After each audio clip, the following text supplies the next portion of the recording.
Hello students, welcome back. This time let's discuss this problem, 5.2 number 10. Even though this is a recommended problem, this is important. The reason this is not required but just recommended is because it's just too difficult. Let's talk about it. Basically, it's this problem. Suppose that y1 and y2 are solutions of the second order homogeneous linear ODE given by y double prime plus b1y prime plus b0y is equal to 0, this ODE, where b0 and b1 are continuous on a certain interval I, and the initial point t0 belong to that I. Then, Wronskian determinant is equal to k times some exponential of this for some constant k. And what's the meaning of this? This is an exponential, so that's always strictly positive. Exponential is never zero. And this is constant, and constants can be zero, and consequently this whole thing is constantly zero. Otherwise, if this is non-zero, because this is never zero, Wronskian will never hit zero. As a result, Wronskian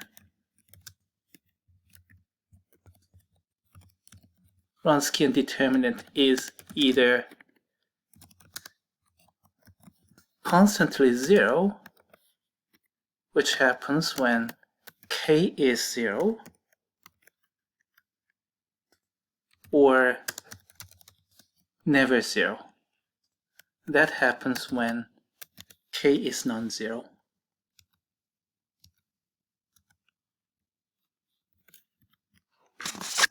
So either constantly zero or never zero. Constantly zero, that's for linearly dependent solutions. Never zero, that's for linearly independent solutions. We prove this, the last statement over here, using completely different method, which is a bit more general in a sense that it applies for arbitrary number, arbitrary order, just nth order. But in this case, particularly for second order, we can do it this way using Abel's formula, and let's prove that. Oh, by the way, it's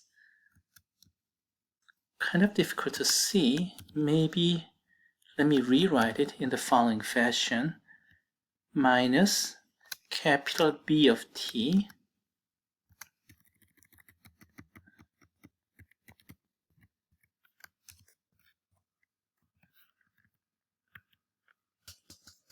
where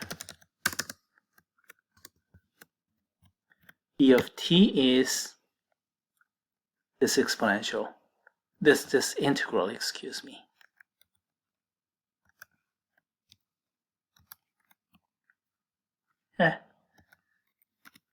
And then let's put negative over here.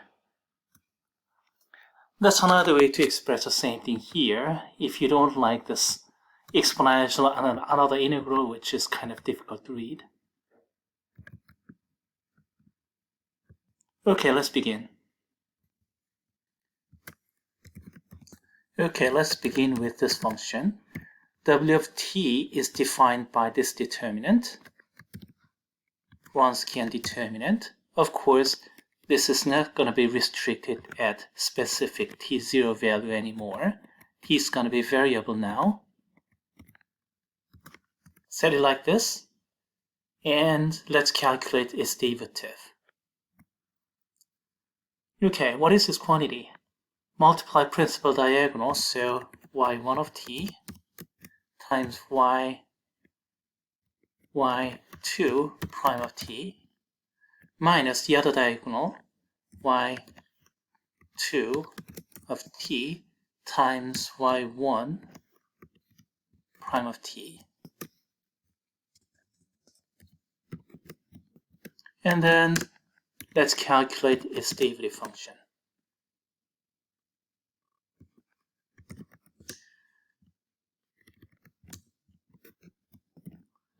We have to use a product rule here.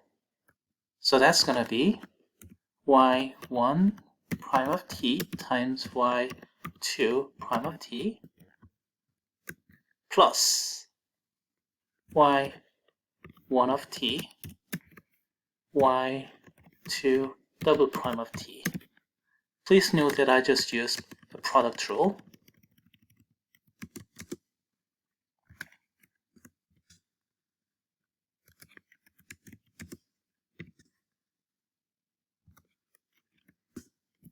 Okay, this one over here, which I'm emphasizing in blue, becomes this way if you use the product rule. The derivative of the first function times the second function plus first function times the derivative of the second function is just a product rule. Next, we do the same thing to this one. y2 prime of t, y1 prime of t plus y2 of t times y1 double prime of t. Let's see. This one, which I'm emphasizing in red, became this, and that's because of the product rule again. The derivative of the first function times the second function plus first function times the derivative of the second function. Okay, do you see some cancellation here?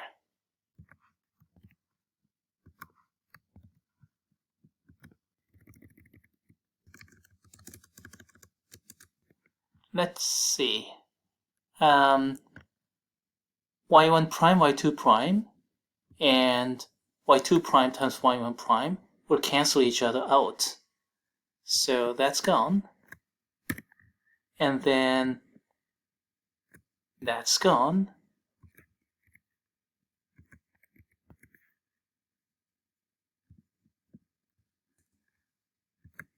And we're going to get this quantity here. So this part, that part cancel out, and then we have only the rest. Let's see. I don't need special emphasis anymore, so let's go back to black. And then let's do another observation here. What is this y2 double prime? Let's go back to this original equation here. Y double prime is, flip those over, then you can re-express like this. Flip these over to the other side, okay? So this thing over here will become negative b1 of t times y2 prime of t minus b0 of t times y2 of t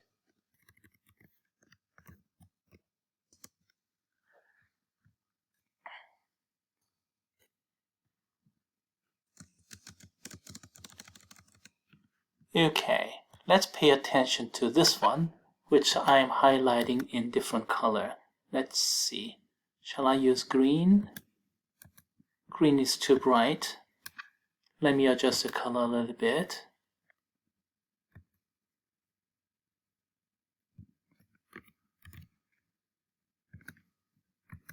Okay, a little bit darker green, alright.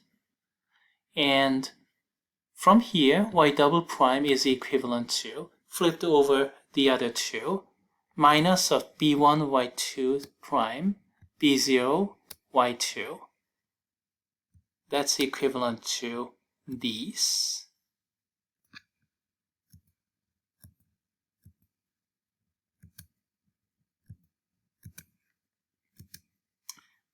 Oops.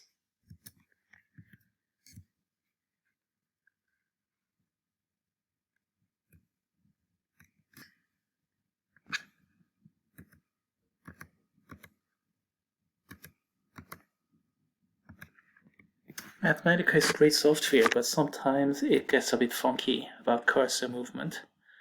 Let's see, how about this one over here? We can do the same thing. Let's use purple this time. with the same equation, double prime, so we can flip those over to the other side, and then we can express those like this, times negative b1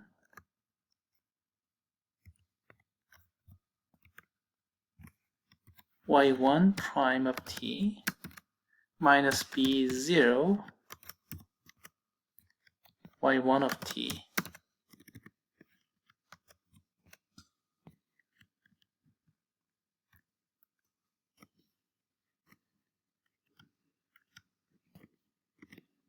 And this is equivalent to that purple part.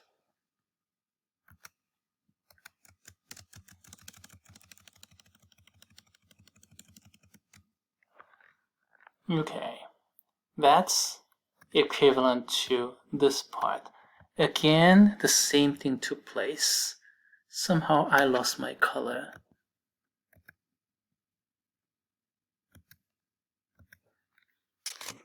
Okay.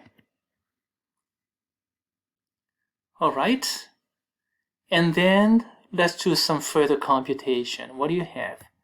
y1 times b0 y2, y2 times b0 y1. Let's do this again. y1 times b0 y2, y2 times b0 y1. They cancel each other out.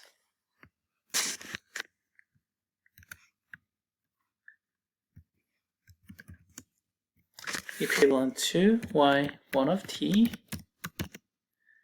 and then multiply this one. So this is minus b1 of t, and then y1 t, y2 prime of t. That part's cancelled, that part cancelled, and this one, why am I still losing colors? Okay, that one we have to work out, plus b1 of t, y2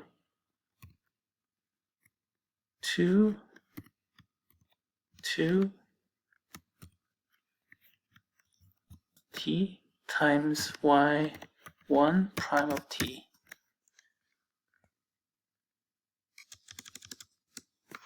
So this one and that one cancel each other out. We got this expression. We're almost there. One more.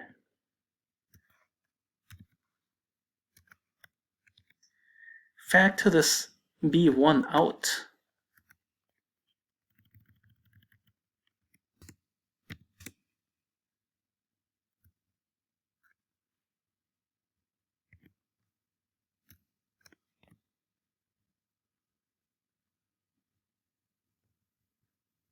There was negative sign there, so I had better change the order.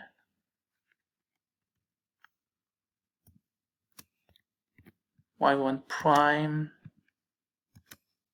y2 of t minus y1 of t, y2 prime of t. That's what we're going to get. Factor out b1, and then this is plus part, so y1 prime times y2, and this is minus part, y1 times y2 prime. That's what we got.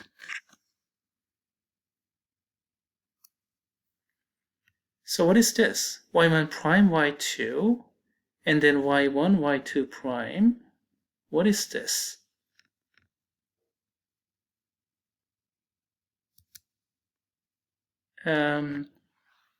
Excuse me. It's the same as this one, but in different signs. So maybe it was wiser to keep this negative sign here and then write like this. Minus y2 t times y1 prime of t. Write like this. Sorry about that. Same expression. I just wanted to remove this negative sign, which turned out to be not a good decision. would have been better with this negative sign, so that we have the very same thing here as that. So the conclusion, this is B of t times W of t.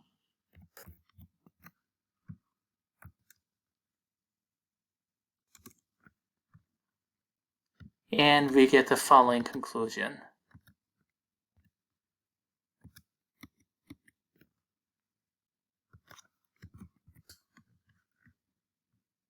Let's say this is completed computation. Therefore,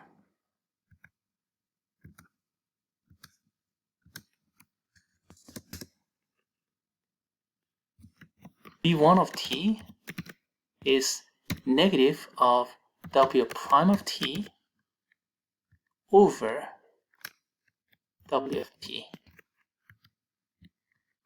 This is fractions, so let me expand the font.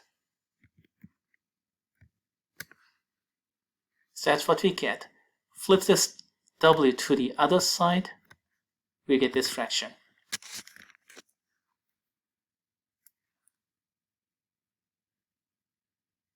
Excuse me, it's better this way. This is equal to negative B1 of t. Sorry about keep changing the order. This is better. Okay, the same thing. I flipped it over, but I left negative sign in the right hand side here. Okay, and then what is this, by the way? W prime over WT. This is nothing more than the derivative of log of W of t.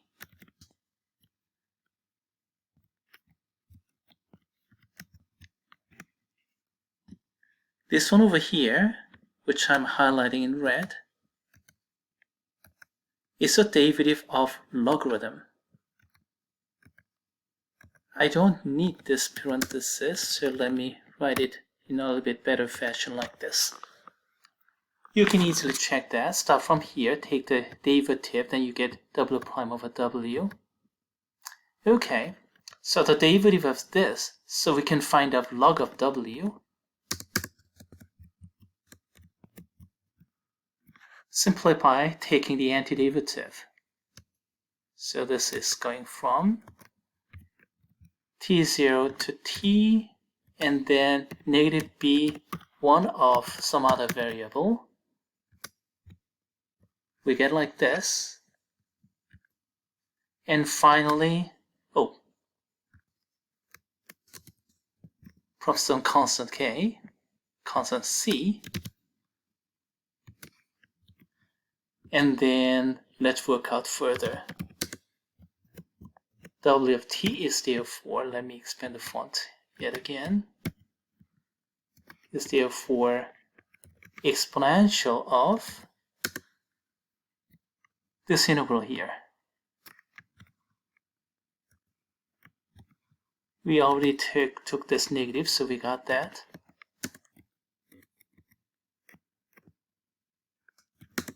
Plus c. But then again, if you use some exponent rule, I can take this e to the c power out.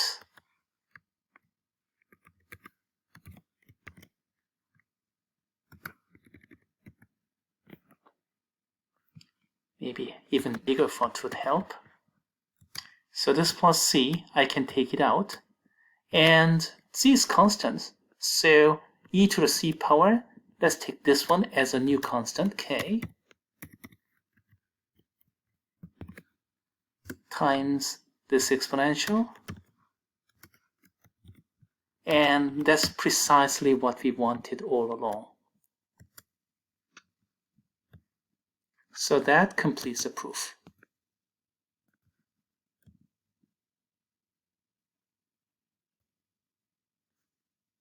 Were you able to follow it? I hope at least somebody did. Okay, I made the font size a little bit smaller again, and this is a whole proof.